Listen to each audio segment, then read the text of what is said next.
இந்த வீடியோக்குள்ள போறதுக்கு முன்னாடி நம்ம சேனலை சப்ஸ்கிரைப் பண்ணாதவங்க சப்ஸ்கிரைப் பண்ணிடுங்க. பக்கத்துல இருக்க பெல் பட்டனையும் கிளிக் பண்ணிக்கோங்க. வாங்க வீடியோக்குள்ள போகலாம். தமிழ், தெலுங்கு, மலையாளம் சினிமாவில் நடிகர், இயக்குனர்னு 2 துறைகள்லையும் சிறந்து விளங்கி இருந்தவர் பிரதாப் போத்தன். தமிழ்ல அழியாத கோலங்கள், மூடுபனி, வறுமையின் நிறம் சிவப்பு, நெஞ்சத்தை கில்லாதே போன்ற படங்கள் மூலமா தன்னோட சிறந்த நடிப்பை வெளிப்படுத்தி சினிமாவில் தனக்கென ஒரு இடத்தை பிடிச்சிருந்தாரு.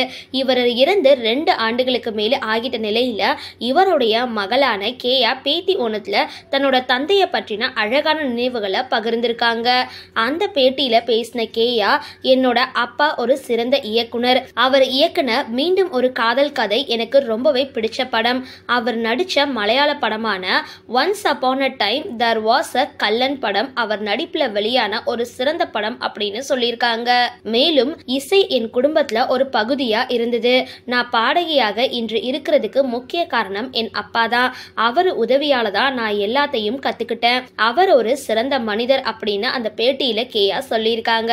பிரதாப் போத்தன் நடிச்ச அப்பாவும் வீஞ்சும் அப்படின்ற மலையாள படம் மூலமா கேயா பாடகியா அறிமுகமானாங்க அப்படின்றது குறிப்பிடத்தக்கது. சரி, இந்த வீடியோ பத்தின உங்களோட கருத்துக்களை கீழே கமெண்ட் பாக்ஸ்ல போஸ்ட் பண்ணுங்க. வீடியோ பிடிச்சிருந்தா லைக் பண்ணுங்க, ஷேர் பண்ணுங்க. மறக்காம டிபி காபி சேனலை சப்ஸ்கிரைப் பண்ணுங்க.